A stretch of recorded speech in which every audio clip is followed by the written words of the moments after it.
listos y dice la palabra de Dios, el salmista, que en su presencia y cumpliré mis votos. ¿Cuántos de aquí habría hecho votos? En la Nochevieja solemos hacer muchos propósitos que a veces no cumplimos, pero a ver si delante del Señor esta vez podemos cumplir nuestros votos delante de Él. Bien, vamos a seguir con la lectura del pasaje que me ha tocado. Estábamos en capítulo 3 de Gálatas, cuando Pablo le estaba, en cierto modo, riñendo a esta gente porque habían venido unos iluminados o gente con otro evangelio y les había dejado con la boca abierta, alucinados, fascinados por algo nuevo, novedoso. Y bueno, pues Pablo le tiene que decir, no os dejéis mover fácilmente. Iba a ir muy bien.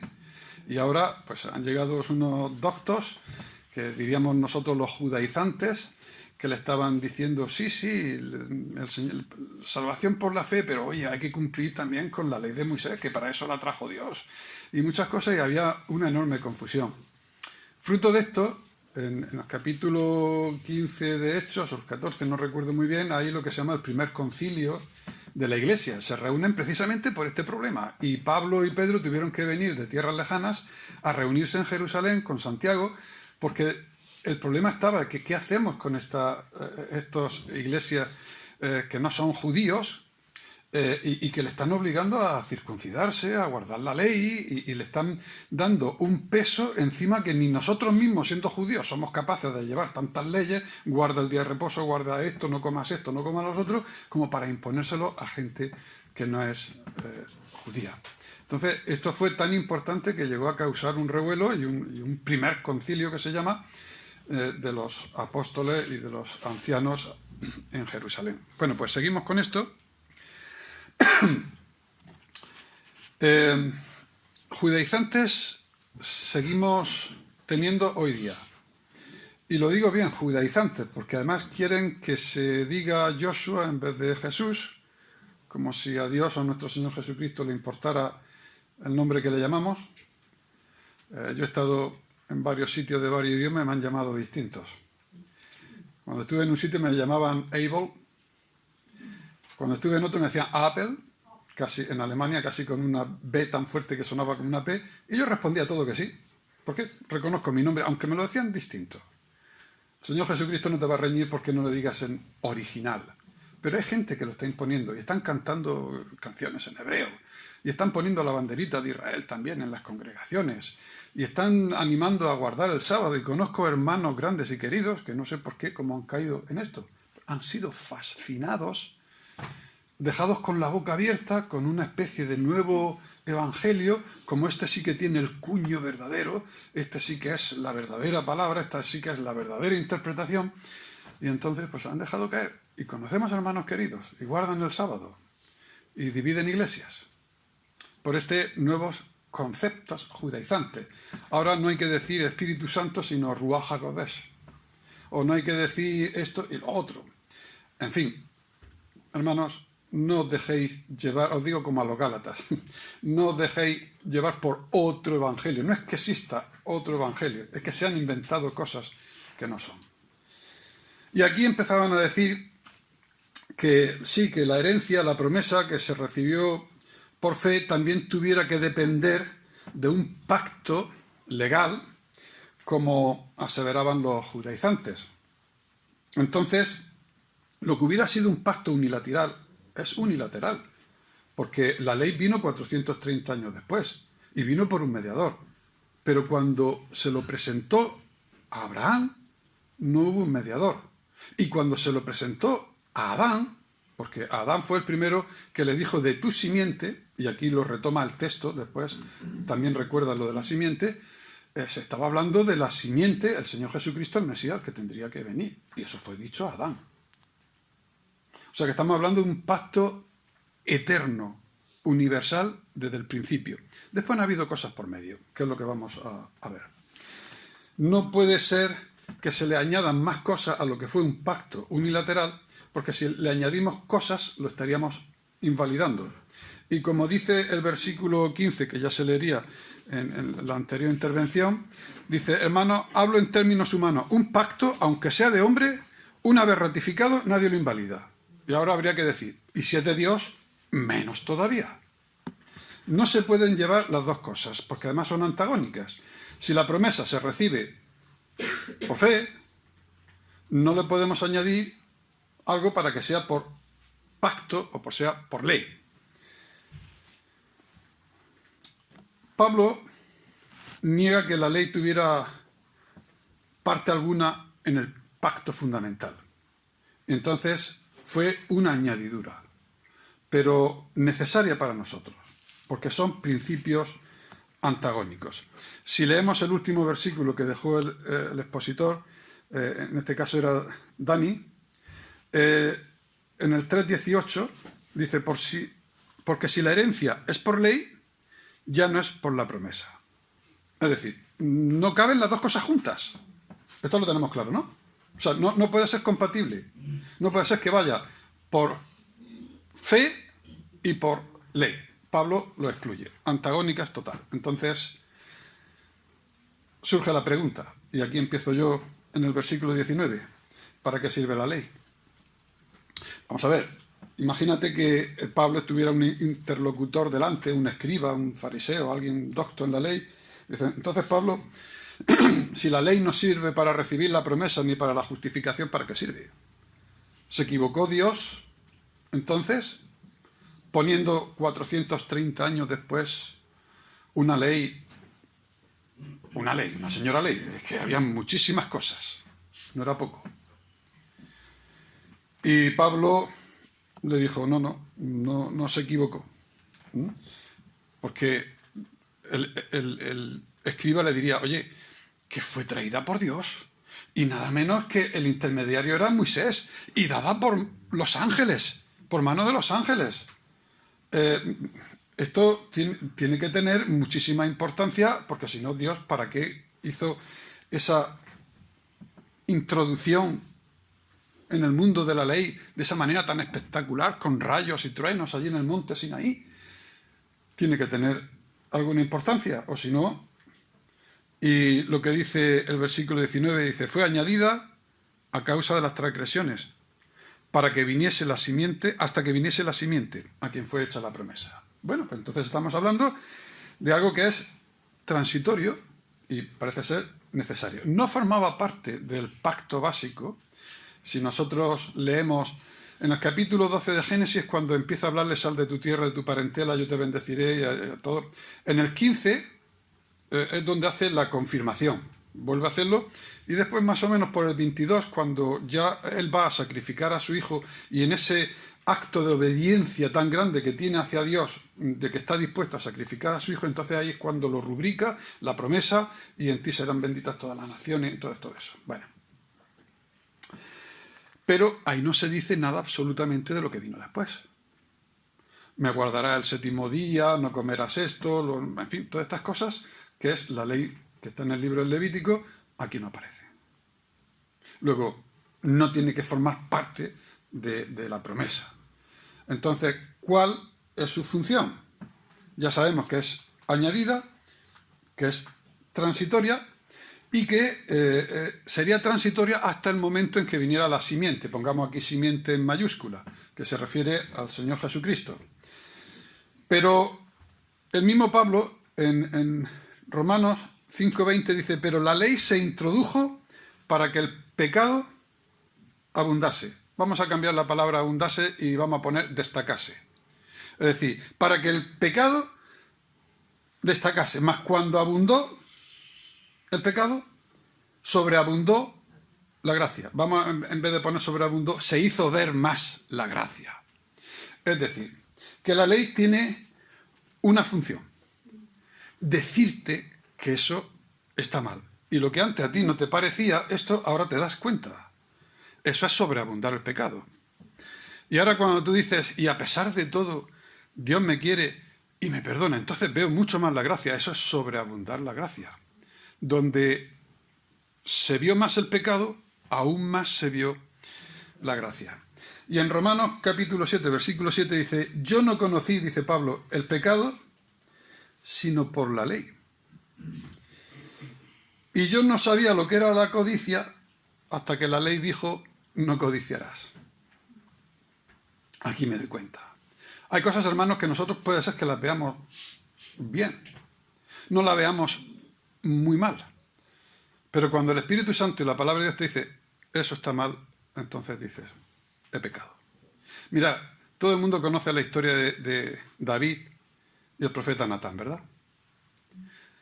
David, como rey que era, pues tenía derecho a todo lo que quisiera. Incluso hasta la mujer de su prójimo. Oye, y durmió tranquilo. Parece ser. No se dio cuenta. Hasta que alguien como Natán vino y le dijo aquella historieta de la ovejita única que tenía y que comía de mi mano, y un señor muy malo que tenía muchas ovejas tuvo visita y en vez de matar uno de sus corderos vino y mató a la corderita y tal. Y David se indigna. A veces nos indignamos más por cosas de los animales que por los seres humanos, que los tenemos tirados y no le hacemos caso también. Pero bueno, se indigna de esa manera y dice, ese hombre es digno de muerte. Dice, pues ese hombre es tú. Y ahí es cuando cayó David y se dio cuenta. Se dio cuenta y se arrepintió. Pero si no fuera por la ley, no nos daríamos cuenta. Entonces, Dios no se equivocó con aquello. ¿Qué es lo que está haciendo la ley? Es transitoria hasta que venga el Mesías y nos va a hacer conducirnos, porque la ley apuntaba a Cristo. Todos aquellos corderos que mataban figuraban al sacrificio de nuestro Señor Jesucristo. Cuando tú cometías un pecado y matabas a un animal y tenías que identificarte poniendo la mano encima de su cabeza, y mirabas para otro lado porque la escena no era agradable, pero aquello te dolía, habías pecado y una víctima inocente estaba pagando por ti. Entonces, estamos viendo que la ley era el que te conducía. Estaba mirando al futuro de lo que iba a ser la gracia. Así que fue necesario. Y Pablo alude al pacto del Sinaí con el versículo 18. Dice, pero Dios la concedió a Abraham mediante la promesa. Entonces habla de Abraham, habla del pacto que hizo allí en el Sinaí. 430 años, traída por los ángeles, introducida de una manera espectacular, con un mediador que fue Moisés. Y esto habla de la importancia que tiene reconocer nuestra debilidad ante Dios. No podemos hacer nada. Es decir, si la ley hubiera sido dada a unos ángeles o a unos seres que no tenían inoculado el pecado, que no tendrían la naturaleza nuestra, pues entonces por ley podrían haber sido salvos. Guarda esto, guarda lo otro, lo cumples y ya está. Pero la ley fue dada a unos seres incapaces por nuestra naturaleza de cumplir ni siquiera el mandamiento más agradable que hay, que es honra a tu padre y a tu madre, porque no siempre lo has hecho. Por lo tanto, ya has pecado. Y como hemos leído antes en el versículo 10, maldito todo aquel que no cumple algo de la ley, porque ya no ha cumplido nada. A nosotros esto nos puede parecer, esto es muy exagerado, ¿no? Pero imaginaos que hacemos un concurso de camas elásticas y saltos y premiamos y decimos que gana el que toque la luna. Y uno salta 3 metros, otro salta 5 y otro salta hasta 8, con diferencia. ¿Quién ha ganado? Ninguno. Aunque le haya sacado 4 metros de diferencia, ninguno ha tocado la luna. Nosotros podemos hacer mejor cosas, ponernos que un pecado puede ser más alto que otro, pero todos no hemos tocado la luna, ninguno. Entonces, tenemos que reconocer, y la ley nos recuerda nuestra debilidad. No podemos. Tenemos que dejarnos en las manos de la gracia, en las manos de nuestro Señor Jesucristo. Esto es muy difícil de reconocer para las personas, porque tenemos orgullo. ¿Cómo voy a dejar yo? Yo no tengo que hacer absolutamente nada para la salvación, solo por fe. ¿Solo por fe? ¿Sí? Entonces, las buenas obras las harás como resultado de tu fe. Pero no quieres ser que las obras sea un intercambio, porque entonces estaríamos tirando de la ley. Y Pablo te dice, si es por ley, entonces no es por gracia. De la gracia habéis caído. Es imposible las dos cosas a la vez. Y en el primer pacto no hubo estas condiciones de la ley. Hubo una transición que fue necesaria, que nosotros viésemos nuestra incapacidad, que viésemos cuán grande es nuestro pecado, porque a veces no nos damos cuenta. Pensamos que tenemos una lista y esto no es tan grande pecado. Y a veces una cosa o una acción cobra más valor dependiendo de las cosas que le rodean. Si tú ves un cuadro, te puede gustar más o menos, pero sabes que lo ha pintado una persona que no tenía manos, oye, le doy valor. Si veo una figurita pintada, muy bien, y sé que la ha hecho uno con enfermedad de Parkinson, que le tiemblan las manos, pues lo valoro mucho. Entonces, cuando yo veo hasta dónde el Señor Jesucristo llegó a pagar por mí, pues entonces valoro mucho más mis faltas y el pecado. No lo veo tan pequeño, porque esa pequeñita falta, la mía pequeñita solo, le llevó a él a la cruz. Y si por mi pequeñita falta, haciendo no sé qué cosas, por la ley, pudiera entrar al cielo, el cielo dejaría de ser santo porque Abel Martínez ha entrado allí. Porque mi orgullo, mi altanería, mi pecado, mis cosas, mis mentiras están allí y ya el cielo no es santo. No puede haber nadie que entre por su propia justificación por la ley. Entonces, todos tenemos que tirar de la gracia de nuestro Señor. Y claro, hacernos ver la amplitud, la profundidad del amor de Dios y lo grande que es nuestro pecado, necesitábamos la ley. Pablo decía, yo no sabía lo que era la codicia, que era pecado, hasta que la ley me dijo, no codiciarás. En el versículo 20 dice, y el mediador no lo es de uno solo, pero Dios es uno. Es un versículo un poco extraño. Yo a veces trato de hacer conexiones, no estoy en la mente de Pablo. Bueno, se me pueden venir muchas cosas a la cabeza, pero ya se sabe que el mediador no es de uno. Siempre que hay un mediador es porque hay tres partes. Dos partes antagónicas y uno que se media. Muchas veces para los conflictos hace falta un mediador, incluso para los negocios. Comprar una casa, pues hay veces que hace de corredor, que te ofrece, y otro que es el comprador. Y hay un tira y afloja, entonces este hombre se mete y a lo mejor dice, ¿cuánto quieres vender la casa? 400.000 euros, es mucho, ya que te den 200. Y cuando va a hablar con el comprador, pues, ¿cuánto darías tú por esa casa? Uy, pues yo daría 300, pero que va, eso vale unos 500, ¿dónde vas tú? Eso va a ser muy difícil negociar.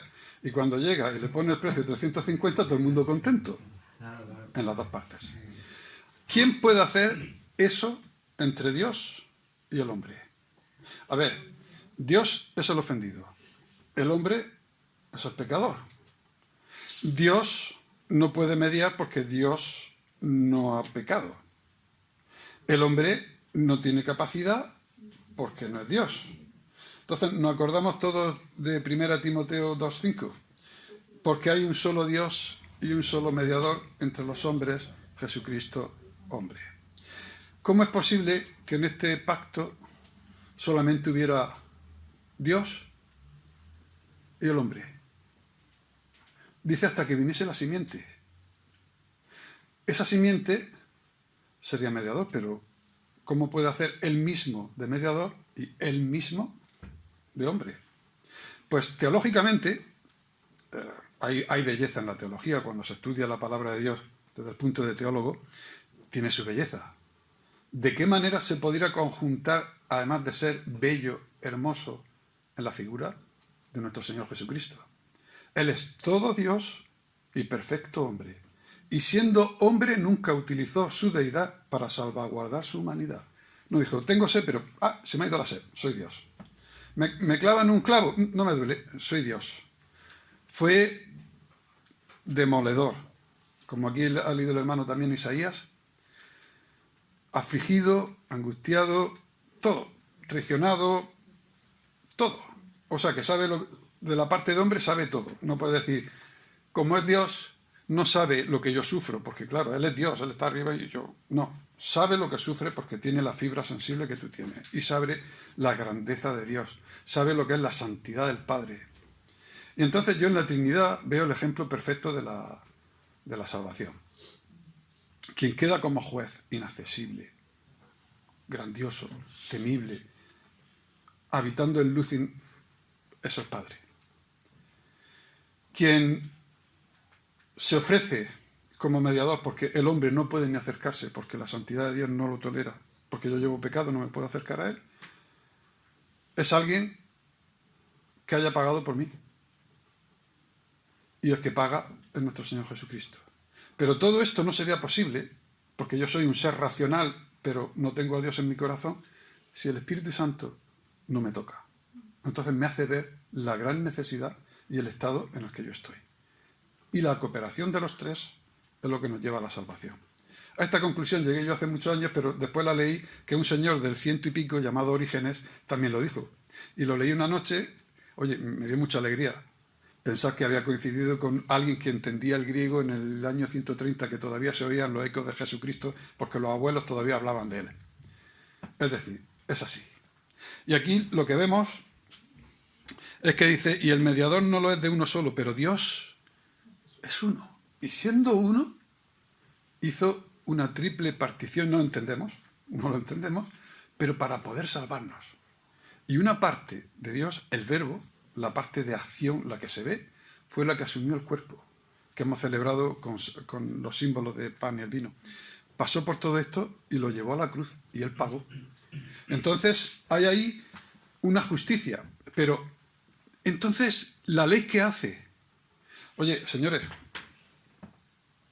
¿nosotros somos justos o somos justificados? Hay una diferencia. Somos justificados. ¿Eso quiere decir que la ley sigue? Sí. ¿Dice la ley no matará? Sí. ¿He pecado? Sí. ¿La ley me condena? Sí, pero no. ¿Por qué? Bueno, hay figuras judiciales muchas veces en que la ley te ampara y no te afecta, pero eso no quita la ley. Jesucristo no vino a quitar la ley, sino a cumplirla. Entonces, existe la ley es la que vamos a ver ahora, la que hace de ayo, la que hace de conductor, la que me hace hincarme de rodillas delante del Señor. Dice, otra pregunta seguramente de otro interlocutor imaginario que tendría Pablo. Luego, ¿la ley es contraria a las promesas de Dios? En ninguna manera. No es contrario. Dios no se ha equivocado. Aunque ya hemos visto que en el versículo 18 las ponía como diametralmente opuestas, que no encajan de ninguna manera, pero sin la ley no hubiéramos visto nuestro pecado, no hubiéramos visto el amor de Dios.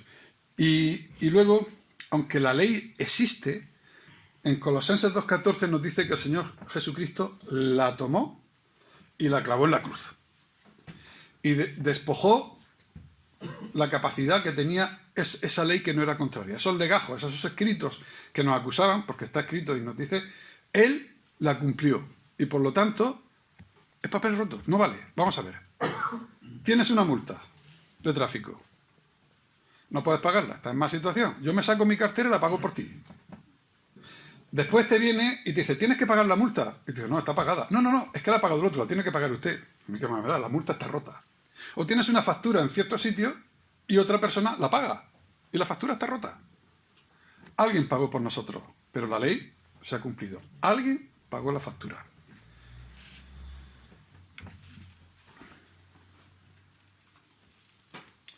Las promesas apuntan hacia el Salvador, mientras que la ley cumple esa misión subordinada, secundaria, para revelar, magnificar el pecado. No es contraria a las promesas en un sentido, sino que colabora. Y entonces Pablo sigue con este argumentario. Vamos a leer versículos 22 y 23. Mas la Escritura lo encerró todo bajo pecado, para que la promesa, que es por la fe en Jesucristo, fuese dada a los creyentes. Pero antes que viniese la fe, estábamos confinados bajo la ley, encerrados para aquella fe que iba a ser revelada. Vale. Yo cuando leo esto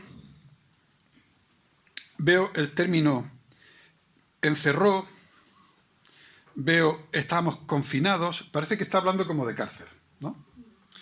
Estamos como atrapados. Ahí tenemos ese sentido. Pero nos dice que si la ley dada pudiera vivificar, si pudiéramos ser salvos por la ley, la justicia fuera verdaderamente por la ley y entonces no por gracia. Pero la Escritura dice que lo encerró todo bajo pecado. Se refiere a los mandamientos, es decir, nosotros casi cada paso que andamos no pecamos, nuestra naturaleza es pecaminosa y hasta un pensamiento que se cruza, pues nos damos cuenta que estamos como prisioneros. La Escritura lo encerró todo bajo pecado, para que la promesa, que es por la fe en Jesucristo, fuese dada a los creyentes. Ahí me quedo un poco así. Es decir, encerrado, pero para que la promesa fuese dada a los creyentes. Pero es que el versículo 23 tiene algo así parecido. Pero antes que viniese la fe, estábamos confinados bajo la ley, encerrados para aquella fe que iba a ser revelada. O sea, nos da la sensación de que vais a pasar un tiempo bajo la ley. Vais a ver que es imposible cumplirla. Vais a ver que sois justificados por esas acciones que hacéis en el templo. Pero estáis como aquí acorralados, pero os voy a llevar a un sitio en concreto. Estamos acorralados bajo la ley, encerrados para que aquella fe que iba a ser revelada. Entonces, cuando vino el Señor Jesucristo, eso fue la luz del mundo, revelación a las naciones. Como dijo el viejo Simeón, cuando tuvo al Señor Jesucristo en sus manos, pequeñito. Es verdad, la ley nos encerraba. Teníamos que estar haciendo este precepto para agradar a Dios, pero con un motivo en particular, conducirnos a una libertad esperada, aquella fe que iba a ser revelada.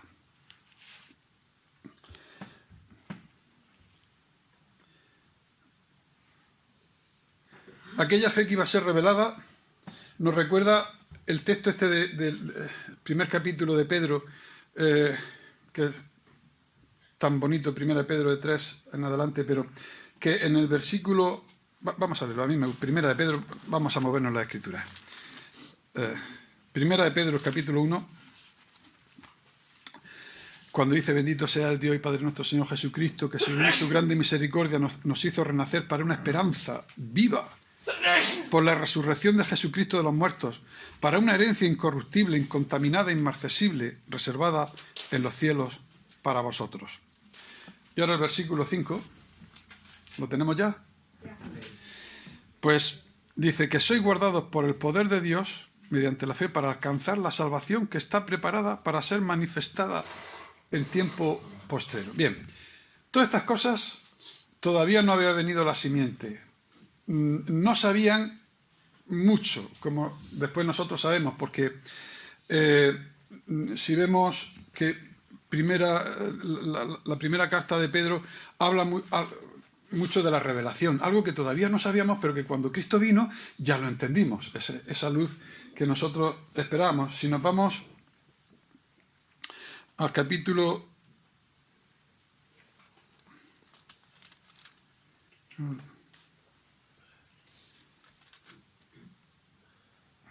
al 12, del mismo capítulo 1, el 12, habla de aquellos hombres que escribían las profecías que el Espíritu Santo les daba, y dice: a estos, 1:12, se les reveló que no para sí mismo, sino para nosotros administraban las cosas que ahora os son anunciadas por los que os han precedido el Evangelio por el Espíritu Santo enviado del cielo, cosas en las cuales anhelan mirar los ángeles. Estos hombres escribían, Isaías escribía cosas que ellos mismos todavía no entendían. Administraban las glorias que habían de venir y que habían de ser manifestadas. Entonces, cuando Pedro aquí dice en el 1:5 que una salvación que estaba preparada para ser manifestada en el tiempo posterior, pues bien, ya ha llegado. Con la venida de la simiente, con las promesas que se le hizo a Adán y después a Abraham, de que vendría en esa simiente la salvación a todas las naciones, no solamente al pueblo de Dios. Él escogió un pueblo. Él les dio unas leyes que son exclusivas para ese pueblo. La circuncisión es para ellos.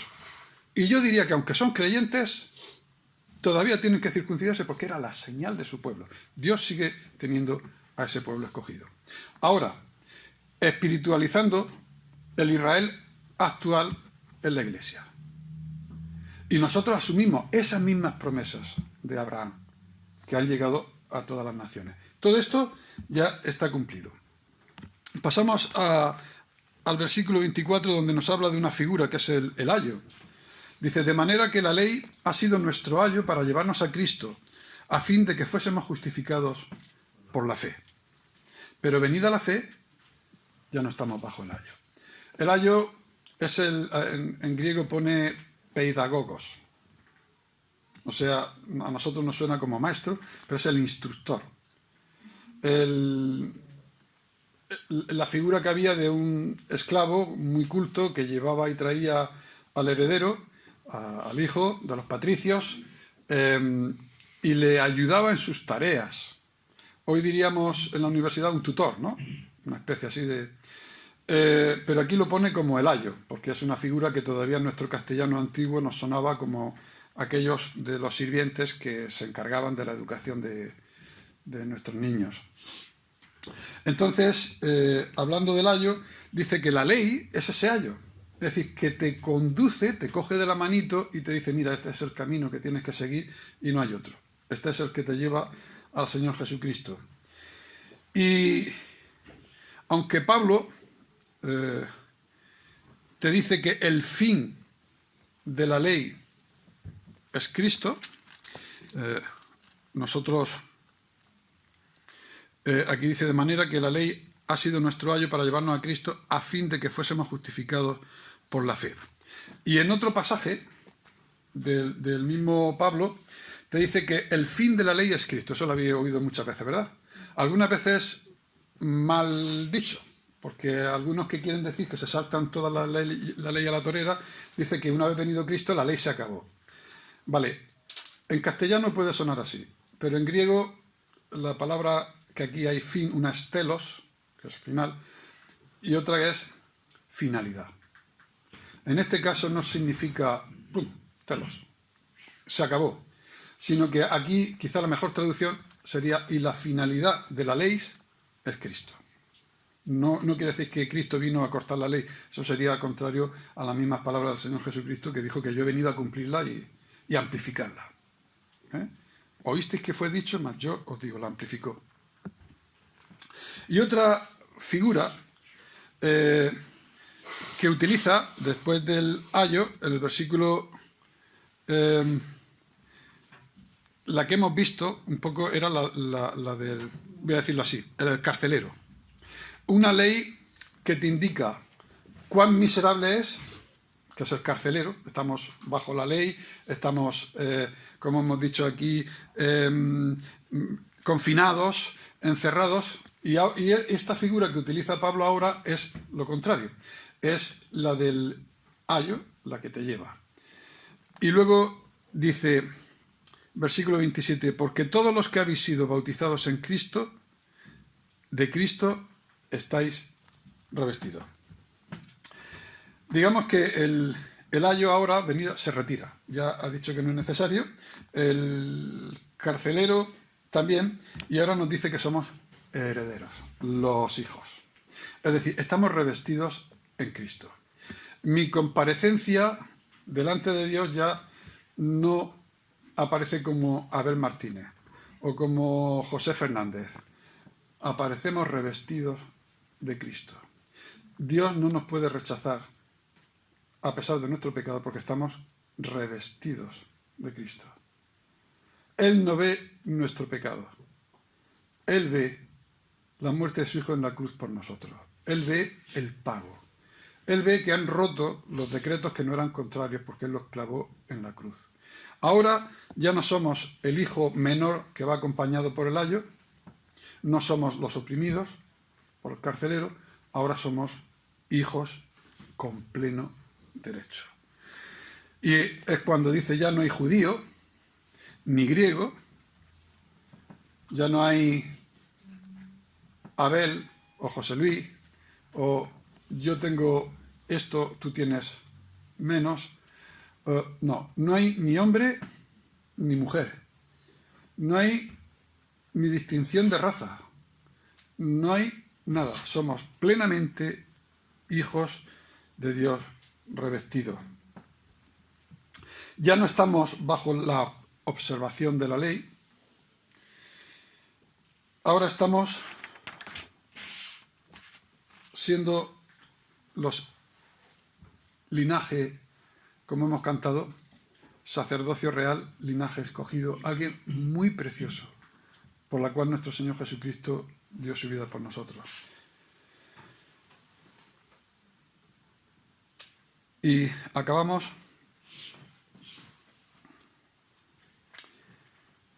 Y si vosotros sois de Cristo, ciertamente linaje de Abraham sois y herederos según la promesa.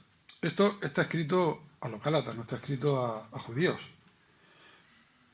Piensa que tú estás en una familia extraña o en una nación extranjera y te dicen, ya no eres ciertamente extranjero o ya no eres ciertamente de los de fuera, eres de los de dentro. Y si vosotros sois de Cristo, ciertamente linaje de Abraham sois. Para un judío, esto era muy duro de decir, ¿eh? No alcanzamos la importancia de estas palabras. ¿O acordaos de lo que dijo Pedro cuando entró en casa de Cornelio? ¿Sabéis cuáles fueron las primeras palabras? No sabéis cuán abominable es para un judío morar en casa de un gentil. Muy diplomático, ¿verdad? Es que era verdad. Es que ya no se podía participar de ningún rito religioso. Es que por tocar una pared de uno de estos, o por tocar hueso de muerto, o por comer comida que no sea, estaba una semana o 2 semanas, 7 lavamientos se tenía que hacer antes de poder participar de los ritos del templo. Hoy todavía los rabinos hay ciertas cosas que no pueden tocarle porque si le toca están contaminados. Es decir, todavía siguen guardando esa ley. Imagínate lo difícil que es convivir. Yo y mi mujer, pues estuvimos 22 años, allí criamos nuestra familia en Melilla, y allí hay una comunidad hebrea muy importante y musulmana también. Y entre ellos suelen decir, un musulmán que tiene sus ritos, no pueden comer carne, es cierto que no, en fin, puede comer en casa de un hebreo, porque ellos tampoco comen cerdo y tal. Pero un hebreo no puede comer en casa musulmana. El hebreo todavía tiene más normas que cumplir. Es muy difícil. Ahora imagínate el cambio que Dios dé en una persona hebrea que te considera gentil. En algunos sitios utiliza la palabra perro. El Señor Jesucristo la utilizó con aquella mujer sirofenicia. No es lícito quitar el pan a los hijos y dárselo a los perrillos. Decía a los extranjeros. Porque imagínate el cambio que da en el corazón de esta persona que de repente te diga, eres hijo de Abraham también. Eres hijo de Abraham. Linaje de Abraham. No hay diferencia. Y imagínate para un gálata que alguien judío que siempre ha dicho, sí, pero vosotros por aquí y nosotros por aquí, derribando la pared intermedia, como dice Pablo, el Señor Jesucristo es quien derriba ese muro, y hizo de 2 pueblos uno solo. Si vosotros sois de Cristo, ciertamente el linaje de Abraham sois y herederos según la promesa. Bien, finalizo aquí. Finaliza hablando de una unidad muy grande, pero finaliza con estas palabras porque el inicio de este capítulo era precisamente una discordia muy grande. Porque habían llegado otros diciendo que esto no era así, que esto verdaderamente se hace asado. Y de esta manera estaba provocando división en la iglesia. Y Pablo viene a decir, no, nosotros somos uno en Cristo. No hagáis caso de estas personas que pretenden tener ellos el carné de auténticos cristianos. Están trayendo cosas que están fuera del primer pacto. El primer pacto es, soy salvos por gracia. Y nada más. Y nada más te puede decir alguien, eres salvo por gracia, pero, oye, se tiene que notar y tienes que hacer ciertas cosas o tienes que hacer ciertas cuales. No, no le añadas nada a la gracia, absolutamente nada. Lo demás viene porque son los frutos del Espíritu Santo, que lo dirá en el capítulo 5, versículos 22 al 23. Amor, gozo, paz, paciencia, benignidad, fe. Esos son los resultados, pero no tienes que hacerlo. Si alguien te dice que tienes que hacer algo más, no está yendo conforme a la palabra de Dios. Pues bien, finalizamos aquí sabiendo que en Cristo Jesús somos uno. Y tenemos que darle la gloria porque somos linaje escogido, nación para Él. Y nos debemos a Él solo. Los demás, las tendencias que puedan venir, no nos deslicemos, hermanos, y vayamos conforme a lo que dice la palabra de Dios. Pues que el Señor bendiga su palabra.